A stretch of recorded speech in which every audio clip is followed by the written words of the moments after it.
야고보서 1장에는 2장서부터 5장까지의 모든 내용이 이 1장 한 곳에 다 포함이 되어 있는데요. 야고보서를 기록한 분은 야고보 사도입니다. 예수님의 동생이죠. 초대 예루살렘 교회의 지도자입니다. 핍박을 통해서 각지에 흩어져서 사는 유대인 교인들에게서 어떤 소식이 들리는가 하면 시험을 당하고 있다는 거예요.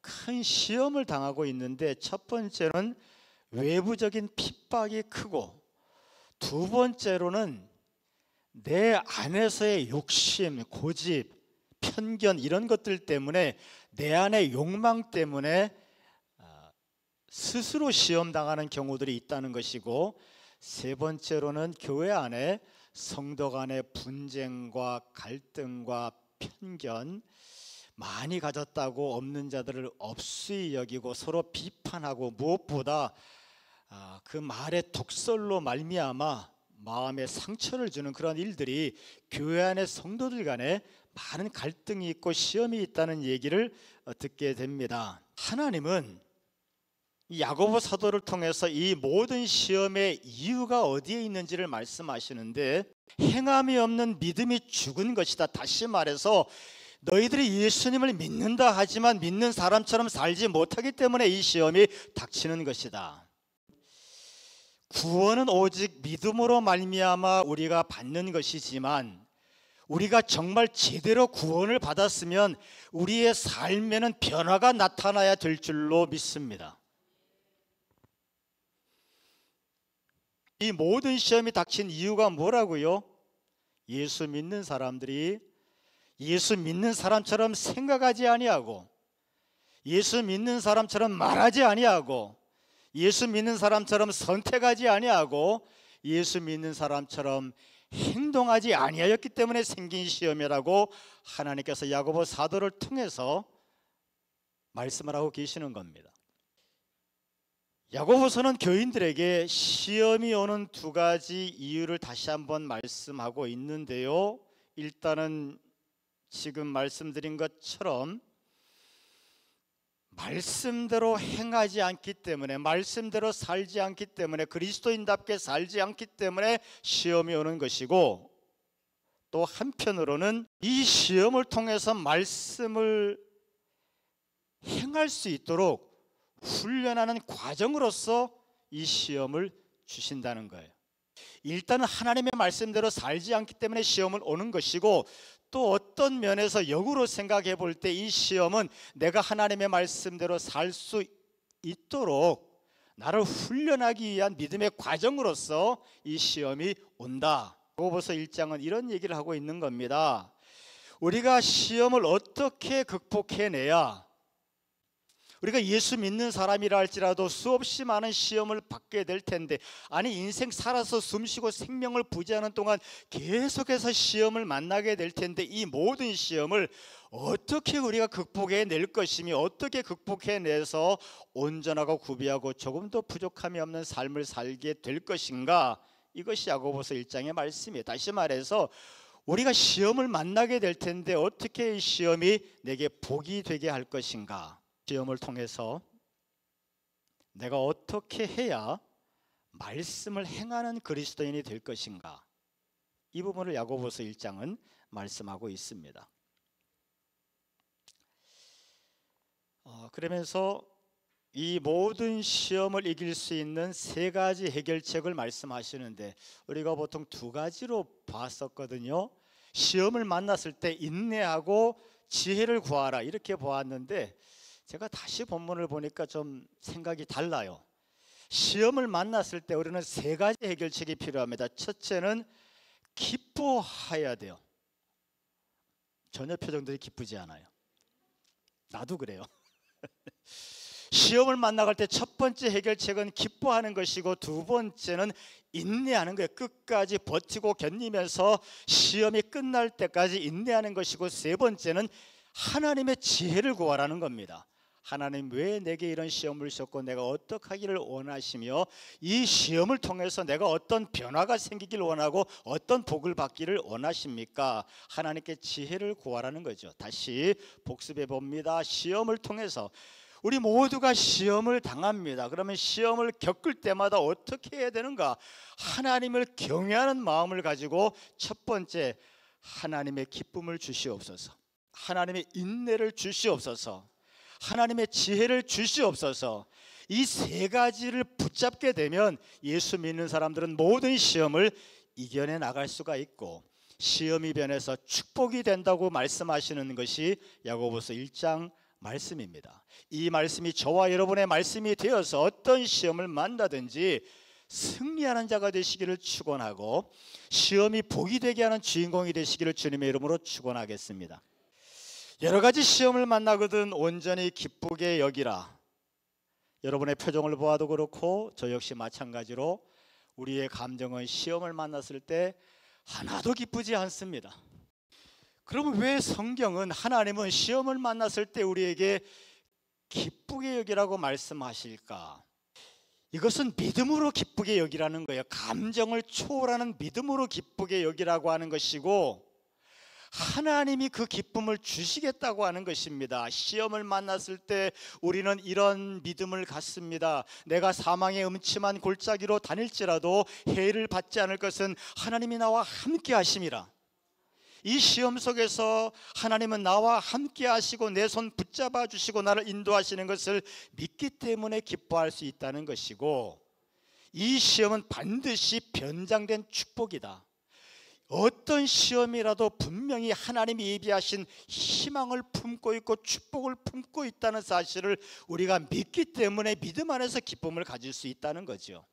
그래서 시험을 만났을 때 기쁘게 여기라 하는 이 기쁨은 오직 예수 그리스도를 믿는 자만의 기쁨입니다. 우리가 예수 그리스도를 믿는다면 이 기쁨의 축복을 먼저 누리시기를 주님의 이름으로 축원하겠습니다. 어제 신방 가운데 간증 말씀을 잠시 들어봤더니 집사님이 신앙생활하면서도 담배를 끊지 못해서 굉장히 힘들고 또 마음에 불편함이 있으셨대요. 어떤 분이 말씀하시기를 기도원 가서 열심히 기도하면 불을 받는데 그 불 받으면 끊어질 것이다, 이렇게 얘기하는 분도 계셨고, 이런저런 방법을 다 동원해봐도 그놈의 담배를 도저히 끊을 수가 없더랍니다. 중독이니까요. 그러던 가운데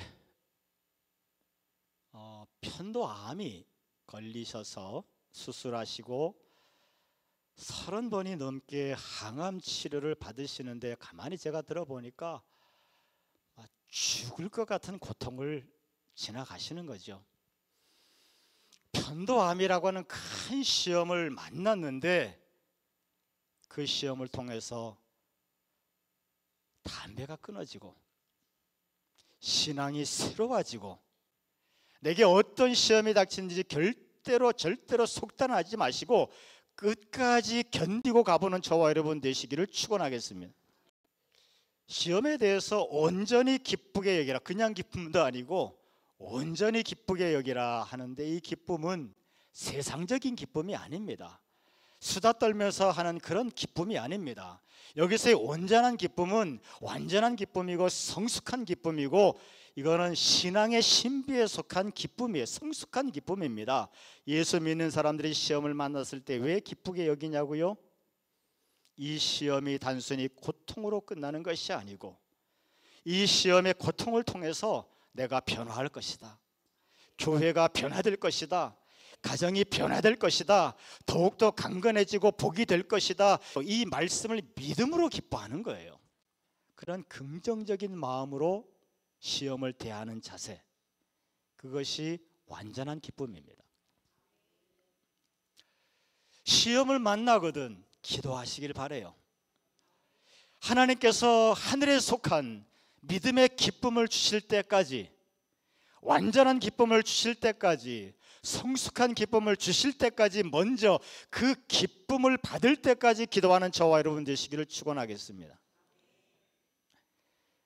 몇 번 말씀을 드렸습니다만 교회가 화재가 났을 때 3일을 기도했더니 하나님이 기쁨을 주셨는데, 하나님의 기쁨이 임하는 순간 아무것도 상황이 변화됨이 없고 여전히 교회는 불타있는 잿더미가 된 상태지만 제 마음속에 하나님이 소망이 불일 일게 하셨고 일이 손에 잡히게 하셨고 성실하게 목양할 수 있는 힘이 되게 하신 줄로 믿습니다. 이것이 하나님이 주시는 완전한 기쁨입니다. 하나님이 주시는 완전한 기쁨으로 시험을 대하는 저와 여러분 되시기를 축원하겠습니다. 시험은 더 나가서 우리에게 인내를 줍니다. 인내로 초대하게 되는데요, 3절 4절을 같이 읽어보겠습니다. 시작. 이는 너희 믿음의 시련이 인내를 만들어내는 줄 너희가 알미라. 인내를 온전히 이루라. 이는 너희로 온전하고 구비하여 조금도 부족함이 없게 하려 함이라. 인내를 온전히 이루랍니다. 시험을 만났을 때 인내를 온전히 이루라. 포기하지 말랍니다. 버티고 견디고 끝까지 참으랍니다. 시험 속에서 견뎌내라는 겁니다. 버텨내라는 겁니다. 인내를 온전히 이루라, 이 말씀은 인내를 끝까지 견디어서 그 완전한 목적에 도달하라. 그러니까 시험을 만났을 때 인내하는 것은 끝까지 버티고 견디면, 그러니까 끝을 보라는 거예요. 그 끝에 뭔가 때가 기다리고 있고, 그 끝에 뭔가 기회가 기다리고 있고, 그 끝에 뭔가 길이 기다리고 있을 테니까 끝까지 버티고 견디면서 그 목적지에 이를 때까지 인내하라는 말씀이에요. 자, 시험을 만났을 때 첫 번째, 기도 가운데 온전한 기쁨의 복을 누리시기를 축원하고, 때와 기회가 이를 때까지 끝까지 버티고 견디며 포기하지 않고 주님 안에서 주님의 능력으로 인내하는 저와 여러분 되시기를 축원하겠습니다. 6.25 전쟁 초반에 기습 공격을 받았죠. 수적으로 열세입니다. 그 당시에 어떤 분 말하기를 거의 병력으로 7대1의 그런 느낌을 받았고, 어떤 전쟁의 장비나 무기들로 다 통틀어서 화력으로 전력으로 생각하면 거의 30대1의 부딪힘 같은 그런 공포심을 느꼈다. 싸워서 승리하는 것은 불가능합니다. 그러나 그 당시에 국군들이 썼던 방법은 끝까지 견디고 버티면서 지연작전을 쓰는 거예요. 각처에서 군인들과 시민들이 전투를 벌이면서 저지하면서 지연시키면서 버텨냈던 것들이 기록이 되어 있습니다. 개전 초기에 보게 되면은 많은 수의 군인들이 도망을 갔어요. 왜? 너무나 공포스러우니까. 그럼에도 불구하고 그 엄청난 공포와 열세 가운데서도 끝까지 남아서 전차를, 탱크들을 저지하고 생명을 던진 군인들이 있었고요. 그저 1분의 시간을 벌기 위해서, 2분의 시간을 벌기 위해서, 5분의 시간을 벌기 위해서 생명을 던진 수없이 많은 군인들이 도망가지 않고, 중공군들이 나중에 자기들끼리 한 얘기 가운데 한국군의 특성이 있대요. 싸움이 붙잖아요. 그래서 일개 사단과 붙어서 박살을 냈다고 보고를 하는데, 좀 지나다 보면 그 사단이 저기서 또 나온대. 지금 어떻게 된 거냐 했더니 다 도망갔는데 워낙 열세니까 도망가야 되잖아요. 작전상 후퇴. 도망가야 되는데 절대 포기하지 않고 또 모여가지고 결집해서 군대를 조직해서 또 대항하더라는 거죠. 절대 포기하지 않고 버티고 견딘다. 그래서 중공군들이 그걸 참 의아하게 생각했다. 그런 기록도 있습니다. 수없이 많은 지연 작전들이 있었습니다. 전라도 쪽에서 벌어지는데 인민군 6사단 그 방호산이라고 하는 사람이 지휘관인데, 이 사람은 중국 사람인지 조선 사람인지 아직도 잘 몰라요. 국공내전 때, 국공내전은 국민당군과 공산당의 중국에서의 싸움이잖아요. 이 방호산이 그 책임 지휘관 중에 한 사람인데, 장춘을 다 둘러서 중국 공산당이 포위하고 국민당군과 시민들이 갇혔잖아요. 6개월을 봉쇄해가지고 65만 명이 굶어 죽었어요.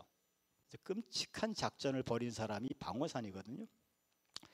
이 방호산이 인민군 6사단, 본래는 팔로군 출신인데 개전 초기부터 인민군 육사단의 편제가 되었고, 인민군 육사단은 대부분이 중국 팔로군 출신들로 편제가 되어 있고, 이 중국군의 주력군 오산을 통해서 전라도 쪽으로 가려고 했습니다. 군산, 전주, 남원으로 해서 낙동강 전선으로 곧장 내려가기로 했는데, 참 묘한 게 이 방오산이라고 하는 사람이 중국에서 김일성 명령보다는 쪼은라이의 명령을 받는 거예요. 주울레라고 우리가 얘기하죠. 주울레가 뭐라고 이 방오산한테 명령을 했냐면, 비밀 지령을 내렸는데, 남원으로 해서 낙동강으로 들어가지 말고 전라도 곡창지대를 장악하고 방향을 광주, 목포, 순천, 여수, 마산으로 해서 낙동강 전선으로 들어가라. 들어가서 부산을 먼저 점령하고 부산에 중공군의 임시 정부를 세워라.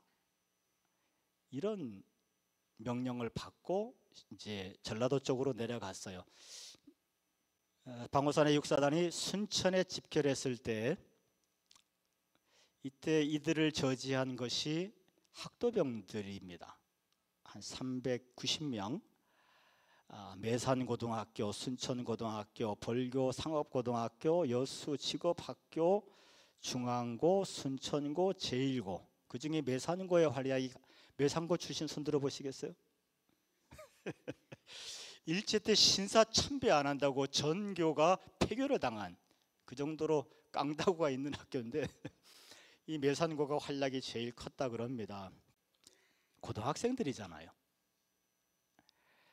1950년 9월 5일에서 7일 화개장터 뒷산에서 이 학도병들과 경찰 일부 그리고 국군 여기저기서 한 2,000명 정도가 모여서 방오산 부대를 맞이해서 저지작전을 펴요. 이때 학도병들이 큰 활약을 하는데 착검돌격을 감행합니다.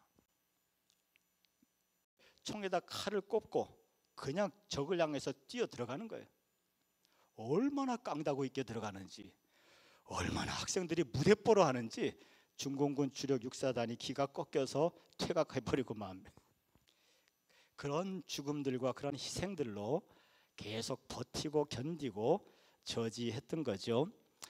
그래서 김일성의 작전 계획은 1개월 만에 6.25 전쟁을 마치는 거였는데, 국군과 시민들이 최대한 버티고 참고 인내하면서 2달 반을 지연 작전을 펼쳤습니다. 덕분에 유엔군이 참전할 수 있었고, 덕분에 인천 상륙 작전을 할 수 있었던 시간을 벌 수 있게 된 거죠. 기회가 찾아온 거죠. 버티고 견디고 인내했더니 유엔군이 참전하고 인천 상륙 작전을 할 수 있는 기회가 찾아옵니다. 아무것도 보이지 않고 답답하고 속상하고 힘들고 답이 안 나올지라도 하나님 바라보며 견디고 인내하는 자에게 반드시 때는 찾아오고 기회가 주어질 줄로 믿습니다. 인내의 결과에 대해서 우리 4절 말씀 다시 한번 읽어보겠습니다. 4절 시작. 인내를 온전히 이루라. 이는 너희로 온전하고 구비하여 조금도 부족함이 없게 하려 함이라. 시험을 만났을 때 인내하는 것도 하나님을 믿는 사람들만의 능력입니다.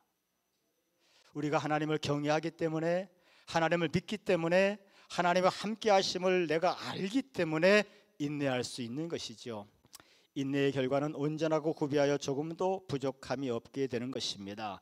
하나님을 바라보면서 인내하면서 견디다 보면 쓴뿌리가 뽑히게 되고, 말하는 습관이 바뀌기 시작하고, 원망이 녹아지고, 갈등이 사라지고, 교만이 부서지는 그런 역사가 나타날 줄로 믿습니다.